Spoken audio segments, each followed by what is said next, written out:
Child porn వ్యవహారం మీద supreme court కఠినమైనటువంటి వ్యాఖ్యలు చేసింది. పసిబిడ్డల మీద, బడులకు వెళ్ళే చిన్నారుల మీద లైంగిక కృత్యాలు అధికమవుతున్న పరిస్థితుల్లో సుప్రీంకోర్టు చారిత్రాత్మక తీర్పే ఇచ్చింది.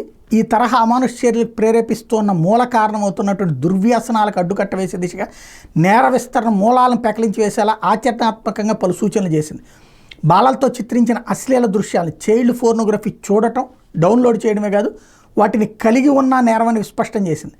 ఆ అశ్లీల దృశ్యాలను మరొకరికి పంపించే లేదా వ్యాప్తి చేసే ఉద్దేశం నిందితుడికి లేకున్నా సరే శిక్షార్హమైనటువంటి నేరంగానే పరిగణించాలంటూ ప్రధాన న్యాయమూర్తి justice DY Chandrachud, justice JB పార్దీవాలాలతో కూడిన ధర్మాసనం తీర్పిచ్చింది. అసలు ఎందుకు ఇది వచ్చిందంటే ఒకసారి నా వీడియోలు ఫాలో అయ్యే వాళ్ళకి తమిళనాడు హైకోర్టు ఇచ్చినటువంటి తీర్పు ఇది ఎక్కడ తీర్పు అని ఆ రోజునే నేను వీడియో పోస్ట్ చేశాను. అప్పుడు జరిగింది ఏంటంటే చైల్డ్ పోర్నోగ్రఫీ చూడటం, ఆ దృశ్యాలను కలిగి ఉండడం నేరం కాదంటూ జనవరి 11న మద్రాసు హైకోర్టు ఇచ్చిన తీర్పుని సుప్రీంకోర్టు ధర్మాసనం సోమవారం కొట్టేసింది. బాలలతో తీసిన దృశ్యాలు మొబైల్ ఫోన్లో డౌన్లోడ్ చేశాడంటూ 28 ఏళ్ల యువకుడి మీద నమోదైన అభియోగాలను హైకోర్టు తోసిపుచ్చింది. అప్పట్లో ఫోక్సో ఐటీ చట్టాల ప్రకారం నేరంగా పరిగణించలేమని చెప్పింది.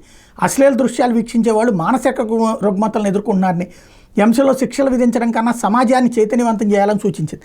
నిందితుడు ఆ దృశ్యాలను కేవలం డౌన్లోడ్ చేసి గోప్యంగా చూశారని, ఇది ఇతరులకు ప్రసారం చేయలేదని హైకోర్టు జడ్జి అప్పట్లో తీర్పులో చెప్పుకొచ్చారు. లైంగిక చర్యల కోసం బాలను ఉపయోగించలేదు కాబట్టి ఇది నిందితుడి నైతిక పత్రంగా మాత్రం పరిగణించాలని చెప్పింది.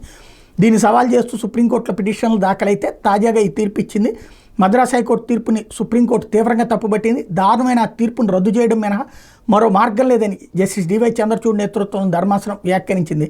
ఆ యువకుడి మీద కేసును పునరుద్ధరించి విచారణ జరుపుతారని చెప్పింది తిరువల్లూరు సెషన్ జడ్జి. అట్లాగే చిన్నారుల మీద లైంగిక పీడన నేరానికి విధించే శిక్షలు, జరిమానాలకు సంబంధించి ఫోక్సో చట్టంలోని సెక్షన్ 15 అందులోని 3 ఉపనిబంధనల గురించి సుప్రీంకోర్టు విశదీకరించింది. అశ్లీల దృశ్యాలు నిందితుడు ప్రస్తుతానికి వ్యాప్తి చేయకపోయినా ఆ తర్వాత అందుకు అవకాశం ఉంటుంది కనుక సెక్షన్ 30 ప్రకారం శిక్షార్హుడేనని చెప్పింది.